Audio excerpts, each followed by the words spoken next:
Hello, hello! Magandang gabi sa atin dyan sa Pilipinas! At sa mga kapwa kong OFW, saan mang sulok ng daigdig, kung saan kayo nagtatrabaho, sana ay nasa mabuti din kayong kalagayan. Makakasurvive kayo sa lungkot, sa hirap, at sa pagsisika para sa pamilya. Mabuhay tayong mga OFW. Mabuhay! Guys, ang itatopic ko ngayon is yung tungkol sa sinabi ni PRRD na gustong magbukod ng Mindanao. Taga Mindanao ako, guys. Wait lang. Nadidistract ako sa makeup ko. Kasi naman, guys, sayang naman yung makeup ko dyan pag hindi ko ginamit, di ba? So, ipipinta-pinta ko na lang kapag nag-vlog ako para magamit ko na yung mga pinamimili ko na makeup kasi hindi naman ako lagi nagdi-day off, hindi naman ako pinapayagan ng amo ko. So, ito guys, pipinta-pinta ko sa pagmumukha ko para hindi naman ako magmukhang jongit dito sa video ng mga pinagsasabi kong walang kakwenta-kwenta, di ba? So, kahit pa paano magagamit ko siya dito sa pagbablog-vlog ko na to na wala namang kakwenta-kwenta. Sana, kahit walang kakwenta-kwenta guys, sana magustuhan nyo naman to. I-subscribe nyo naman ako guys, para makatulong naman kayo sa akin kahit papano, di ba? Ito guys, yung pag-uusapan natin ngayon is tungkol sa gusto nga ni PRRD na magbukod na lang daw ang Mindanao. Ang laki ng Mindanao, guys. Kayang-kaya yun ni PRRD. Kung mga Duterte ang mamumuno sa Mindanao, since taga Mindanao ako, guys, alam ko kung gaano kalaki ang Mindanao. So, kung magbukod ang Mindanao, naku, talagang mapapalago talaga lalo kapag mga matitino ang mamamalakad. Isa na doon ang mga Duterte, tapos walang korap. Ang ganda-ganda siguro ng Mindanao. Promise. Kaganda ng Mindanao, guys. Ang daming mga mayaman ang Mindanao, mayaman sa produkto, mayaman sa ang wala nga lang doon yung pinakamalaking hospital katulad ng mga PGH diyan sa Maynila. Wala kami doon. Kapag halimbawa na nagkasakit kami ng malala, kailangan tumawid ka pa ng Maynila para magpagamot ka doon sa mga malalaking hospital na may mga magagaling na doktor para doon sa sakit mo katulad ng mga orthopedic, mga ganyan. So, kailangan mo pang tumawid ng Maynila. So, ngayon guys, kung pag-uusapan lang ay yaman ng Mindanao, mayaman na mayaman ang Mindanao sa tubig, sa kalikasan, produkto, nandun yung mga largest plantation ng pinya, ng saging, banana plantation, durian plantation, wala. Hindi, may mga durian doon guys, ang daming durian, lanchunis, rambutan, as in, ang daming prutas doon. Kaya kahit na mahirap kami sa mga panahon namin ng mga maliliit pa kami, hindi kami nagugutuman kahit wala kaming pera, hindi kami nagugutom kasi mayaman kami sa produkto katulad ng hindi namin problema ang dati problema lang namin ang pera pero hindi namin problema ang kanin, hindi namin problema ang ulam, gulay, ang dami lang diyan. Tapos mais, gabi, saging, mabubuhay kami kahit nasa bundok kami nakatira. Alam mo, mga taga Mindanao, mga masisipag, lalo na yung mga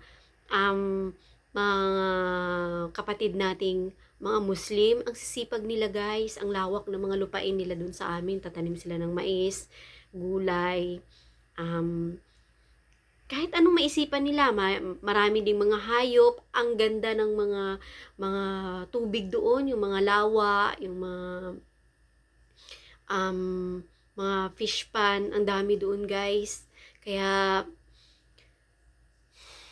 siguro, agree talaga ako kung ipabubukod ni PRRD yung magbukod ang Mindanao sa Maynila. Tsaka, tama lang din naman siguro na na magbukod para mapalago ng Mindanao kung ano ang mga kinikita ng Mindanao, no? Kasi ang Mindanao kapag may mga sakuna, ang ang bagal-bagal ng pagdating ng mga tulong galing pa sa Luzon kasi marami pang pagdadaanan 'yun, 'di ba? Nakakaawa din ang mga taga Mindanao kapag may mga yung may mga papagawa na mga instruktura, ewan ko, basta 'yun. Hindi daw na ano, hindi nabibigay ng buo yung budget. Kunti lang ang nakakarating doon. Kaya ang Mindanao, kahit gaano pa kalaki, hindi siya ganun mapapa-improve kahit na malaki ang kinikita, malaki ang mga pumapasok na mga investor kasi kailangan dumaan pa sa ano, sa Maynila, sa pinakamalaking ano ng Maynila.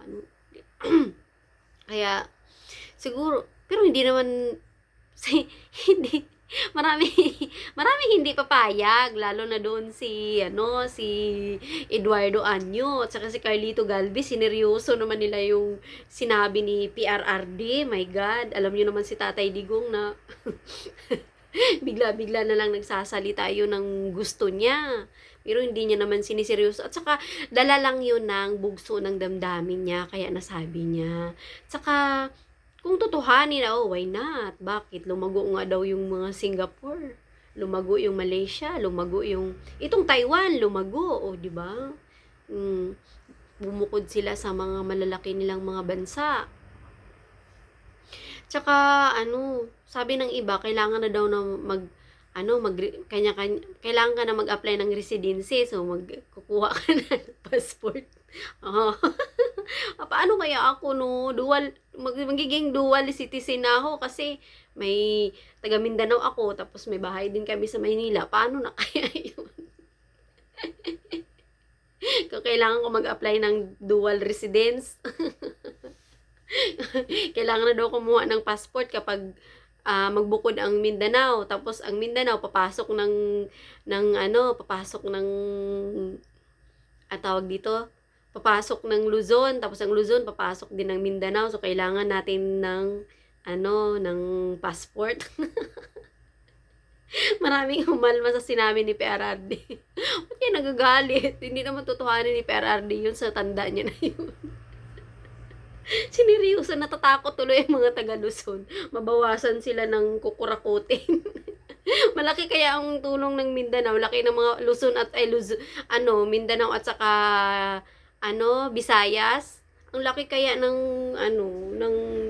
naitutulong sa Luzon. Lalo na sa mga agriculture, sa mga basta malaki ang mga pumapasok na sa mga produkto, pagbibenta ng mga produkto. So, mababawasan talaga yung kukurakutin ng Maynila. Takot yung mga magnanakaw, natakot tuloy. Nag-react sila. Sineryoso ba naman si PRRD? Ito naman guys, dito naman tayo kay Inday Sara. Kasi ako napag-iwanan ako ng chismis ko eh. Chismis lang naman to akin guys. Hindi naman ako yung tipo na magaling ako sa politika. Kasi hindi naman ako magaling sa politika. Pero, mahilig ako sa politika. Hindi lang ako magaling magsalansa ng mga nangyayari kasi hindi naman ako talaga katulad kila Maharlika na mga magagaling at mga matatalino, bihasa sa pagpapaliwanag kung ano talaga ang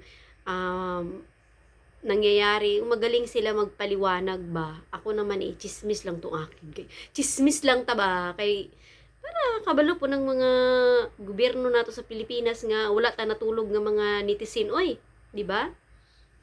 Nga nakabalo tag kabatsyag tag unsay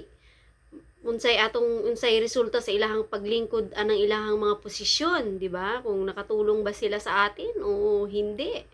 Kailangan din ng busis natin. Dapat nga lahat tayong mga Pilipino magkaisa tayo na magsalita tayo kung ano ang nararamdaman natin at kung ano ang nakikita natin na improvement ba o wala, 'di ba? Dili ta magpahilom-hilom kay pareha sa una, hilom-hilom lang tang mga Pinoy no kay di man uso ang Iparaan ni karon nga internet nga pwede naman tang mag voice out sa tuang gibati tungod ay um,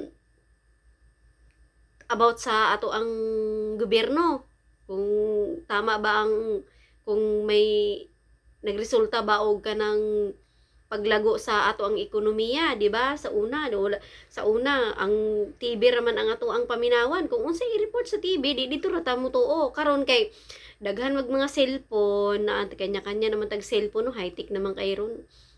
Kita man nato kung unsay mga lihok sa kanang mga politiko nato sa Pilipinas.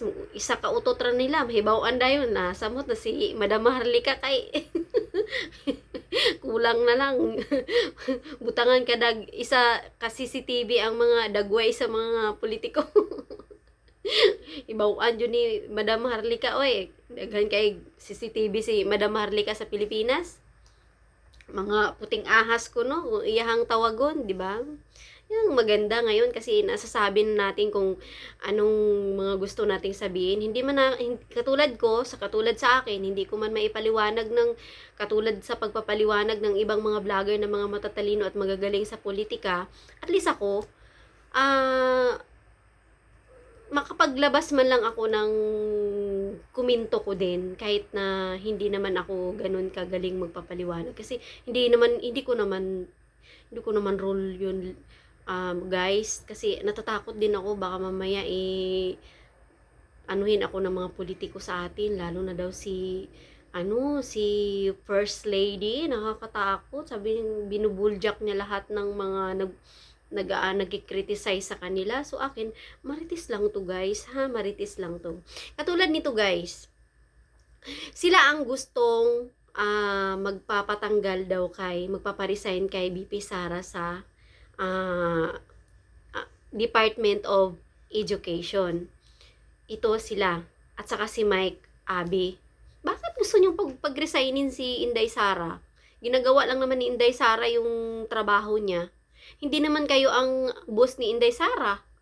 Ang boss ni Inday Sara ay yung 31 million na bumuto sa kanya. Hindi kayo. Wala kayong karapatan na magpa-resign sa kanya. Tandaan nyo yan. Ha? Ikaw, Mike Abi? Ito, tingnan mo tong page ni Inday Sara, oh. Baka hindi mo alam kung ano mga pinagagawa niya. Dito mo makikita sa page niya. Dito pala. Hindi pala dito. Dito pala. Dito mo makikita sa page niya kung ano na ang mga nagawa ni Inday Sara. Nagbubulag-bulagan ka lang siguro, no? Grabe kayo, ah. Kayo, si Castro? Ikaw, Castro, anong nagawa mo? May karapatan kang magpa-resign kay Inday Sara? Hay, wala kay katunguday. Ang 31 million ray pwedeng magpa-resign kay Inday Sara, dili ikaw.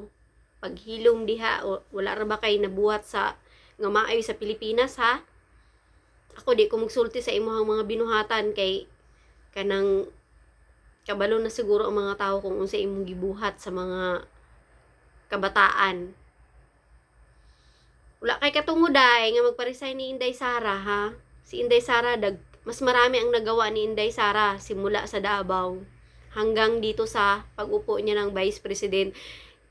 Pinahalagahan niya ang Department of Education, tinulungan niya, marami siyang nagawa sa bawat paaralan sa Luzon, Visayas at Mindanao, pinupuntahan niya yan. Kung hindi ka pa naniniwala, Castro, Mike Abe, kayo lahat dyan, na ayaw kay Inday Sara, pumunta kayo sa page niya, o nagbubulag-bulagan lang kayo, kahit na nakikita nyo na nagbubulag-bulagan lang kayo, kasi gusto nyo, kayo yung paniniwalaan. Grabe kayo, imbis na makatulong kayo sa mga Pilipino, mas lalo kayong mga ganid sa kapangyarihan. Hindi nga kayo pinapansin ni Inday Sara. Si Inday Sara nagtatrabaho lang ng nagtatrabaho lang ng ginagampanan niya yung bilang vice presidente niya, at saka sa Department of Education na binigay sa kanyang posisyon ni BBM. Tapos kayo ang magpaparesign sa kanya. Grabe kayo, Wala kayong karapatan. Ikaw, Mike Abe, dati nagsasubscribe ako sa'yo. Ngayon, nag-unsubscribe na ako sa'yo, Mike Abby. Ayaw ko na sa'yo. Di na tayo bati. No? Magkano ba? Anong iba na yung tono mo Dati, kinakampihan mo pa yung mga Duterte, si PRRD dati, gustong-gusto mo yan, Inday Sara, tas ngayon binubuljak mo na.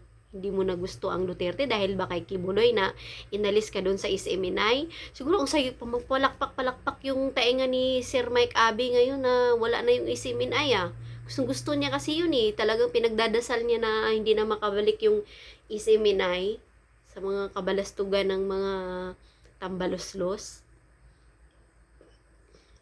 Grabe kayo Sinira niyo yung beauty ko. Ang ganda-ganda ko man. So, yun lang guys. Wala silang karapatan na magpa-resign kay Inday Sara. Tandaan nyo yan Wala kayong karapatan magpa-resign kay Inday Sara. Ang 31 million lang ang may karapatan.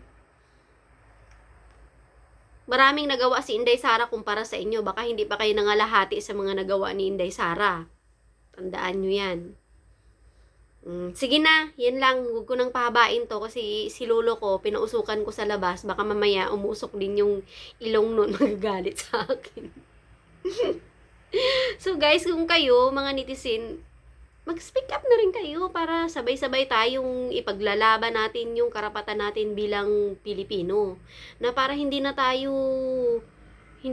sa susunod na mga henerasyon, aanihin ng mga susunod na henerasyon yung wala nang kurap, wala nang magnanakaw, lalago na yung ekonomiya natin, gaganda na yung bayan nating Pilipinas, wala nang mag-a-abroad, wala nang maiiwang mga anak na ng mga OFW kasi may mga trabaho na sa Pilipinas kasi lumago na yung ekonomiya natin.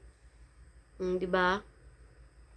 Hindi naman sinasabi na kailangan natin na magalit sa mga politiko. Maglabas lang tayo ng hinaing natin na mga gusto nating sabihin na kung anong mga nakikita natin, pupunain natin sila para mahiya sila. Magkaroon sila ng hiya. Kakam-kam-kam-kam ng nako, nakaw dito, nakaw doon. Hindi sila nahiya, no? Yung sa luto, ay nako, sa sunod na nga lang yung luto na yun. Yung nanalo, lagi na lang may nananalo sa luto. Samantalang, ang iba dyan, tumanda na lang, pumuti na lang yung buhok sa kakataya, walang nananalo. Pero yung ngayon, sunod-sunod ang mga nananalo. Ay, grabe. Tapos, hiniring-hiring sa sinit. Galit na galit si Sir Rapi Tulfo. Tapos ngayon, wala na. Ewan ko ba, parang na-magic yata yung mukha ni si Rapi Tulfo. Alam niya ni si Rapi Tulfo yung mga kurakot dyan. Noon pa lang, nakaupo pa lang yan dyan siya sa programa niya na hindi pa siya senador. Alam na yan ni si Rapi ang corruption dyan sa natin, sa ahensya ng gobyerno. Alam na si Rapi yan. Pero, nung nakaupo na siya bilang senador, parang nakalimot na si Rapi sa mga gusto niyang anuhin. In fairness naman kay si Rapi sa pagiging senador niya. Magaling naman siya. Kaya lang, yung sabi nga daw ni Maharlika, sabi ni Maharlika, ni Madam Maharlika sa Rapi, binayaran ka daw na parang sabi niya, parang tinanggap mo na daw yung offer. Kaya nagkaganon ka. Bala ka siguro daw tumakbo ng pagka-presidente. Oh my goodness. Ay, naku, iwan ko sa mga politikong itits. Anong nangyayari sa kanilis? Ay, naku, Diyos ko. Ganito na lang siguro kami. Tutunganga na lang sa inyo. Mag-aantay kami kung kailan kayo matauhan na wag na magnakaw. Ay, Diyos ko, sana all. Maraming pera. Kaya pala yung mga politiko nagpapatayan sila dahil lang sa posisyon na yan. Kasi malaki palang nakakamkam nila. My God, ngayon ko lang na-realize. Kaya pala hindi ko maintindihan dati kung ano talaga yung root of corruption. Pero ngayon na lagi ako nanonood ng mga vlog ng mga vlogger natin, ng mga magagaling sa politiko, medyo natatauhan ako na ganun pala yun, yung mga ano natin, sa lahat-lahat pala ng ahensya ng gobyerno natin. May mga kurakot pala talaga, lalo dyan sa ano, lalo dyan sa mga tunggrisman daw, kung sila tawagin nila, tunggrisman. Tunggrisman. Kaya pala, yung mga tunggrisman, kapag nag-eleksyon, halos magpapatayan. Mag-aagawan kung sino ang mananalo. Tapos ganito pala yun sila guys, kapag eleksyon, ibubuhos nila yung budget nila sa pera, sa pamumudpud sa mga tao, sa pangangampanya. Kasi pag nakaupo na pala sila, babawi sila guys. Kaya pala halos magpatayan sila dyan sa posisyon na yan. Kasi malaki pala ang nakakamkam. Bukod sa sinisweldo pinapasweldo natin sa kanila. Diyos ko, grabe naman sila. O, sige na. Sana matatauhan na yung mga politiko natin para iwas na tayo para lumago na yung bansa natin. Sana yung mga susunod na nagkandamatay na lang yung mga matatanda natin na nangangarap na magbago ang Pilipinas. Hanggang ngayon, hindi pa rin. Ako na lang siguro, mamatay na lang din siguro ako, wala pa rin pagbabago. Baka sa apo ko pa, no? Kasi iba na ngayon marami na mga vlogger na bumubuljak sa mga magnanakaw na politiko. So sana mahiya-hiya naman kayo maulaw pud mo makaramdam din kayo ng hiya sa mga pangangawat ninyo. Kay hindi nyo baya pera yan, pera baya ng bayan yan. Kayo nakaw ng nakaw, tapos yung mga taong naghihirap doon sa mga saang kahit Bisaya na lang, bisag asa nga mga daplin nga mga pobre, daghan kaayo walay ginakaon, walay bugas, walay sudan, walay trabaho. Naay taga bukid, gusto magtanom og mais, di naman makatanom kay mahal daw ang abono. Mahal ang fertilizer. Sao na lang na. Kay gigunitan man, hinawakan ni BBM yung agriculture. Hindi naman lumago, lalo pang naghirap ang agriculture. Ang mga farmers natin, lalo namang naghirap, kawawa nga Tapos yung mga repolyo nila na ibababa nila sa syudad, bibilin lang ng mura, tapos yung fertilizer na pagbili nila nun, sobrang mahal. O diba, saan ka pa nun? Kakaawa. Wala na. Sige na, bye-bye na. Bye-bye. Uy, paki-subscribe naman ako, guys. Grabe naman kayo, ha. Hindi tumataas yung subscriber ko. Naiinis na ako sa inyo. Nanonood kayo, pero hindi kayo nagsasubscribe. Subscribe naman kayo. Uy, maawa naman kayo sa Inday Dilayla. Sayang po na akong make-up. Napay lipstick nga. Lagpas dito sa guhit sa kuang nabel. Sige na, subscribe nyo na ako ha. Sige na, bye-bye. Love you guys. Mabuhay tayong lahat. Pagpalain tayo ng Panginoong Diyos. At sana lumago na yung buhay natin, yung pamumuhay natin. Salamat. God bless. Babo.